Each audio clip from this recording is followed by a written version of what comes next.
Assalamualaikum warahmatullahi wabarakatuh. Pada kesempatan kali ini, saya akan mencoba sharing tentang bagaimana cara mengolah data, khususnya dalam hal analisis butir menurut teori respon butir atau item respon teori. Nah, di sini kami akan mencoba menganalisis dengan menggunakan model Rush, model 2PL, dan model 3PL atau 3 parameter logistik. Nah, di sini yang pertama kita perlu siapkan adalah datanya. Nah, data di sini yang sudah kami siapkan bisa segera kita analisis, yaitu datanya dalam bentuk binary gitu ya, sudah dalam data 1010.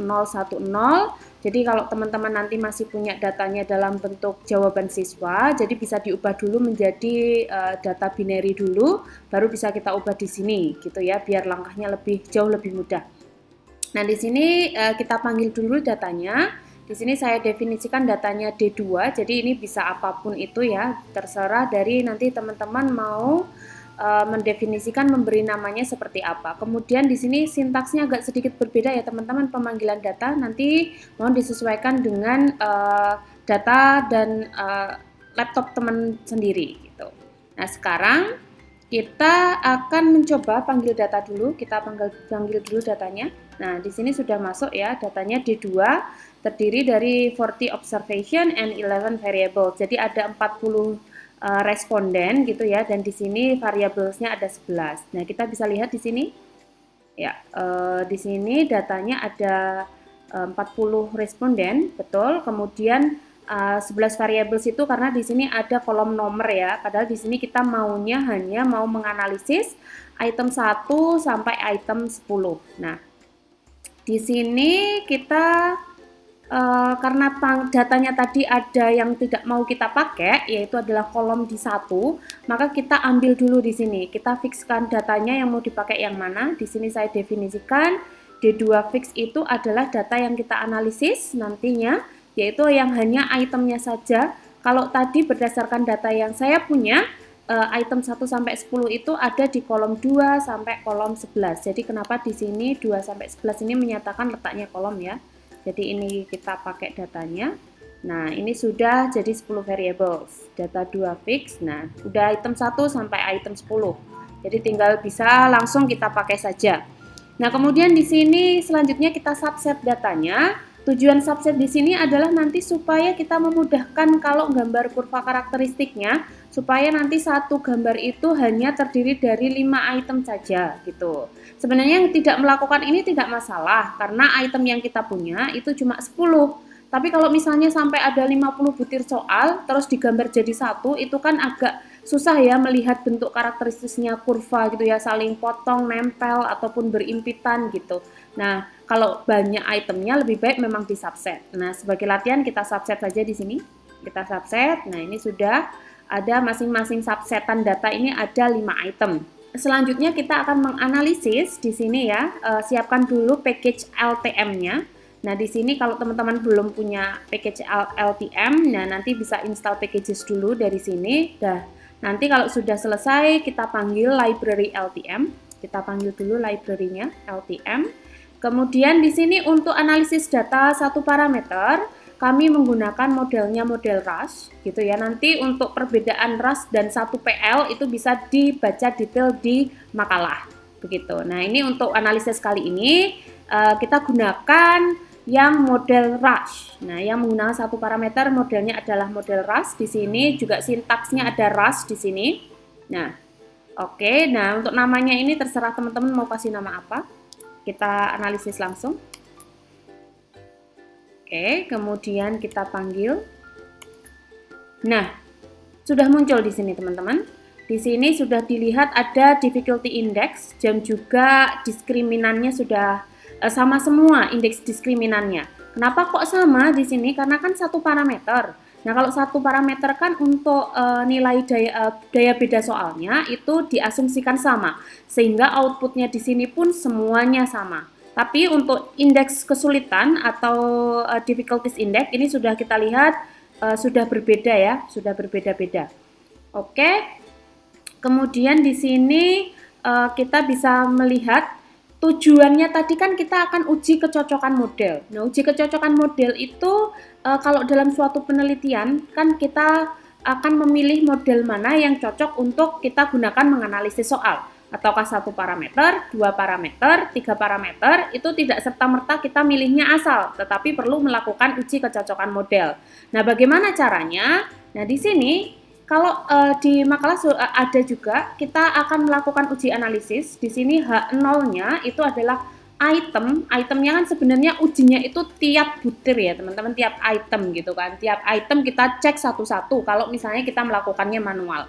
Bahwa item misalnya item soal nomor 1 cocok dengan model RAS. Nanti lagi uji yang kedua item nomor 1 cocok dengan model 2PL dan seterusnya gitu. Nah, kalau H0-nya intinya adalah yang cocok, H1-nya itu yang tidak cocok gitu. Dengan taraf signifikansi 5%, statistik ujinya adalah Q kuadrat.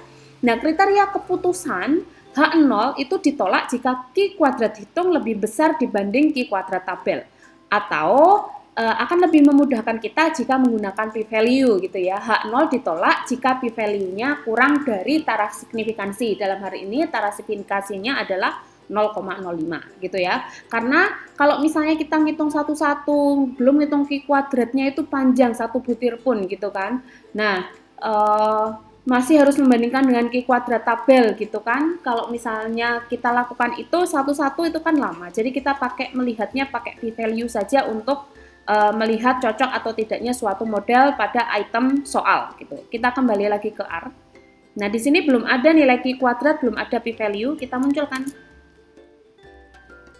Ya, masih loading. Oke. Di sini muncul, di sini ada Q kuadrat karena kita nggak punya Q kuadrat tabelnya gitu ya, nggak usah ngitung satu-satu gitu kan. Nah, kita carinya dilihatnya adalah dari p-value. Nah, yang di sini itu menunjukkan p-value. Kriteria keputusan tadi H0 ditolak jika p-value-nya kurang dari 0,05. Nah, di sini artinya yang ditolak kita perhatikan 0,05. Yang ditolak berarti hanya item 1, lainnya H0 diterima. Nah, artinya apa kalau H0 diterima? H0 diterima berarti itemnya cocok dengan model RAS gitu ya. Karena kita di sini analisisnya dengan model RAS, berarti kita dapat simpulkan bahwa selain item 1, item 2 sampai item 10 itu cocok dengan model RAS gitu ya. Oke, sekarang kita lanjutkan dulu dengan menggambar grafik. Nah, ini uji kecocokan model sudah ada saya tuliskan di sini ya. Kemudian di sini kita akan menggambar. Di sini kita tetap harus memberikan fungsi RAS dulu kepada data yang kita subset tadi supaya nanti kurvanya kurva RAS gitu ya yang ditampilkan. Baru setelah kita kasih fungsinya di sini baru kita plot. Nah, plotnya sudah jadi. Ini untuk item 1 sampai item 5. Bisa juga melakukan, nah kita juga dulu definisikan dulu bahwa di sini harus dikasih dulu fungsi RAS supaya nanti grafiknya ya sesuai dengan yang kita inginkan. Setelah itu langsung kita plot. Nah, di sini muncul plot yang nomor 6 sampai yang plot nomor 10 gitu ya. Kalau kita lihat sekilas ini hampir seperti garis lurus. Nah, sebenarnya kita bisa langsung menggambarnya untuk semuanya gitu ya, semua item 1 sampai item 10. Kita bisa langsung tuliskan plot di sini. Kenapa nggak di sini? Karena kita sudah definisikan yang ini tadi di atas ya, sudah ada fungsi RAS di sini, jadi cukup langsung plot aja. Nah, di sini muncul plot untuk item 1 sampai item 10, item karakteristik curve atau kurva karakteristik dari item butir soalnya. Nah, ini sudah kelihatan. Oke, lanjut, kita lanjutkan saja untuk analisis di sini menggunakan dua parameter. Nah, dua parameter di sini kami menggunakan model 2PL, sementara fungsinya yang kita pakai untuk analisis di R itu adalah menggunakan LTM gitu ya. Di sini kita menggunakan LTM, terus langsung. Nah, di sini sudah muncul diskriminan index sama difficulties index sama diskriminasi index. Nah, kalau 2PL itu kan memang yang dilihat adalah indeks kesulitan gitu dan daya beda soal. Jadi sudah ada dua hal yang berbeda, dua parameter gitu ya. Jadi di sini difficulties indexnya beda, diskriminannya juga berbeda gitu. Nah, di sini kita juga bisa memunculkan untuk melihat cocok atau tidaknya model gitu ya. Kita buat di situ item fits-nya di sini. Nah, di sini muncul ada p-value-nya sama q². Ya, jadi lebih mudah kita lihat p-value-nya saja. Kita lihat mana yang kurang dari 0,05. Oke, artinya itu yang H0 ditolak ya, 0,05. Kalau p-value kurang dari 0,05, berarti H0 ditolak gitu kan. Ini kita cari 0,6 kurang dari sama yang item 6 gitu. Jadi yang tidak cocok dengan model dua parameter itu adalah item 1 dan item 6 gitu ya. Kenapa? Ingat kembali kriteria keputusan gitu ya. Kalau H0 ditolak artinya modelnya nggak cocok dengan item itu gitu kan. Berarti di sini tadi yang kurang dari 0,05 item 1 sama item 6 doang gitu kan. Jadinya yang ditolak itu adalah item 1, item 6. Yang tidak cocok dengan model 2PL itu item 1 dan item 6. Untuk yang lainnya berarti cocok gitu ya. Nah, dengan cara yang sama kita bisa menggambar kurva karakteristiknya. Gitu ya, kita plot. Nah, ini muncul untuk item 1 sampai item 5. Oke. Coba kita. Nah, ini untuk item 6 sampai item 10. Nah, kalau mau dijadiin satu ya bisa. Gitu ya. Nah, ini ada yang miringnya di sini ke kiri. Artinya apa di sini? Dengan siswa yang kemampuannya lebih rendah gitu ya, dibanding siswa yang kemampuannya lebih tinggi itu lebih bisa anak yang kemampuannya lebih rendah. Kok bisa? Ini sangat terbalik gitu kan ya. Harusnya kan idealnya S ke sana gitu kan soal itu. Nah, kalau kayak gini dari perilaku kurvanya ini kita bisa memprediksi soalnya kira-kira ada apa dengan soalnya gitu. Kita bisa cek. Bisa jadi salah kunci gitu ya di sini. Oke, sekarang kita lanjutkan untuk menggunakan 3 parameter. Nah, 3 parameter ini kita fungsinya pakai TPM. Ada warning message-nya di sini. Warning message-nya seperti ini gitu ya. Di sini tidak mau karena katanya adalah matriks Hessian matriksnya at is not positive definite gitu. Nah, ini apa? Kalau misalnya terjadi error seperti ini, apa yang harus kita lakukan gitu ya? Sebenarnya teman-teman, untuk panduan package itu sudah ada semuanya full di websitenya. Jadi sebenarnya sudah ada gitu ya di websitenya R gitu. Nah, di sini websitenya ini.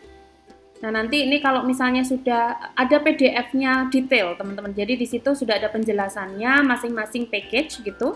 Bisa kita lihat. Nah, kalau misalnya di sini ada tadi adalah Hessian matrix ya. Kita ke atas. Kenapa warning-nya muncul seperti itu? Jadi tadi kan ada warning dari kita waktu olah data, ada Hessian matriksnya convergent it's not positive, definitely positive gitu ya, nggak positif, definite positif berarti kita harus mengefitkan ulang modelnya itu dengan rumus ini bahwa start value-nya itu random gitu ya, start value-nya kita buat random supaya matriksnya di sini ada apa namanya mengatasi warning ini. Nah, terus bagaimana caranya? Nah, ini tadi kan kita akan mengefitkan model, mengganti start value-nya menjadi random. Nah, sebenarnya kan ini kalau misalnya ada fungsi TPM tuh definisinya seperti ini gitu ya. Aslinya start value-nya itu null. Nah, harus kita definisikan ulang. Ketika kita menjumpai error tadi ya, warning message-nya tentang Hessian matriksnya, maka kita definisikan ulang dengan mengganti start value-nya menjadi random. Nah, ini kita copy saja gitu ya, kita copy terus kita kembali ke sini. Gitu ya. Di sini kita copy. Nah, di sini kita copy, kita ganti. Tadi kan start value-nya 0 ya, jadi kita ganti random. Nah, sebenarnya di sini sudah saya buat random juga, tapi ternyata tetap tidak mau ya, maka harus kita buat dengan TPM di sini ya, mengefitkan ulang model. Kita coba enter. Nah, sekarang sudah mau gitu ya. Indeks daya ininya, tebakan semu, kemudian indeks difficulties-nya, kemudian diskriminan indeksnya itu juga sudah ada gitu ya, sudah masing-masing sudah ada sendiri. Nah, kemudian kita juga mau lihat dia cocok nggak sih item-item kita pakai model 3 parameter, cocok nggak sih. Nah, berarti kita butuh Q kuadratnya ya, Q kuadrat sama P value-nya gitu. Nah, kita lakukan hal yang sama di sini. Nah, sudah muncul juga Q kuadratnya. Kemudian di sini ada P value-nya. Nah, ternyata di sini P value-nya nggak ada yang kurang dari 0,05, jadi H0-nya diterima semua. Artinya item 1 sampai item 10 itu cocok dengan model 3PL gitu ya. Nah, selanjutnya kita akan menggambar 3 parameter, kurva 3 parameter, kita jadiin satu aja ya, item 1 sampai 10, untuk yang lain-lainnya sama kalau mau pakai subset seperti parameter-parameter yang lain. Kita di sini plot saja langsung. Nah, di sini sudah muncul gitu ya gambarnya. Tetap warningnya muncul, tapi gambarnya ada gitu. Oke, jadi tadi di sini kita menggunakan 3 parameter, ternyata semuanya diterima gitu ya. Jadi kesimpulannya apa dari analisis kali ini? Nah, dari sini kesimpulannya kita bisa membuat rangkuman dalam bentuk tabel seperti ini ya. Jadi tadi kan yang menggunakan model RAS itu adalah yang item 1 yang nggak cocok. Model 2PL itu yang nggak cocok adalah item 1 sama item 6. Kemudian yang 3PL tadi semuanya cocok ya, karena nggak ada H0 yang ditolak. Nah, dengan mempertimbangkan hasil data di atas dengan ketiga model, diperoleh bahwa butir paling banyak yang cocok berada pada model 3PL.